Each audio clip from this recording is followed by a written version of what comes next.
Hi everybody, welcome back to Collecting Canadian Cavalry and Armour. Today we're going to look at something a little bit different. Not Monty Python different, but just a little bit different. As you can see, we're looking at shell casings that came out of tanks. Cool stuff, man.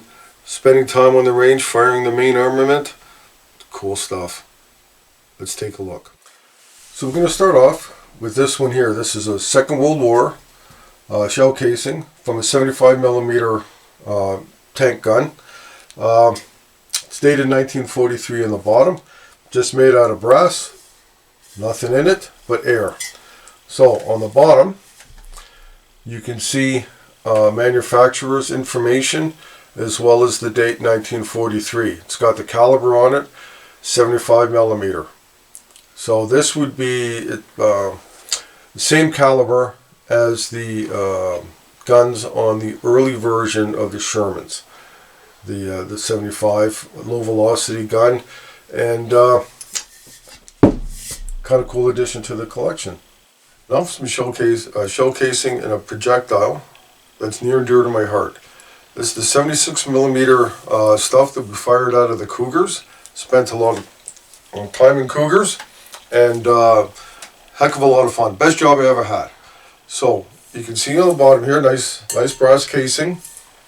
If you look at the bottom, you've got the usual maker marks and that type of stuff, but you can see around here in ink, Shishprak. That stands for High Explosive Squash Head, which is this one here. This is the projectile, which is a practice, totally inert, steel with cement or something in there. Now you can see by looking at the top that this had been fired at a hard target, either a steel plate or another target tank that was out on the range. And you can see that they hit it with the big impact on here.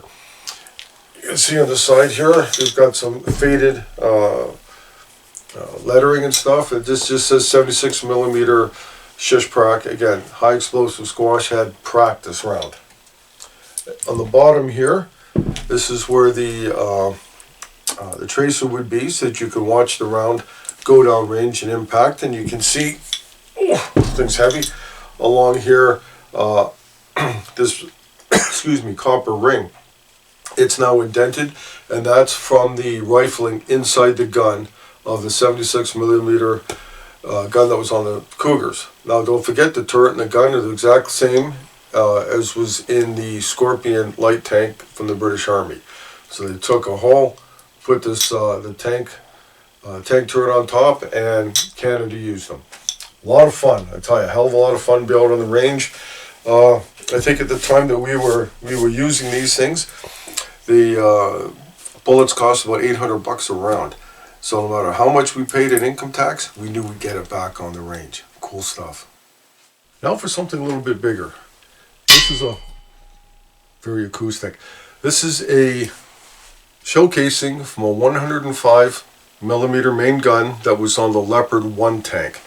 It's enough brass in here, you could probably make half a squadron's worth of cap badges out of this thing.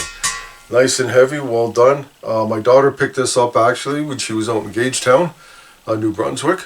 She's helped me out with my collection quite a bit, and this is another part to it. So, on the bottom, again, you can see where the firing mechanism would strike the bottom of the round. You see different information on the bullets, the lot numbers, and that kind of thing. Some are printed, some are indented in there. Kind of neat, to be able to have this kind of stuff. The guys, they go out on the range, you fire a whole bunch of stuff, and most times the brass is returned to a factory where they can reload them. This particular time, my daughter was nice enough, she just asked for one, and they said, "Sure, kid, here you go." And now I've got it in my collection. I know there's a lot of guys that collect shell casings and ammunition, ordnance, that type of thing. Myself, I'm just dealing with the tank stuff, right? Because tanks are cool, absolutely, and beats the heck out of walking. So I hope you guys like this particular episode. I said it might be a little quick, but it's another facet of collecting Canadian armored stuff, right? Because don't forget, tanks, maximum use of battlefield mobility and firepower. This is part of the firepower, guys. And if you've never been on the range, to fire the main armament on a tank or a Cougar or something like that, it's frickin' awesome. Anyway, thanks for watching and happy collecting.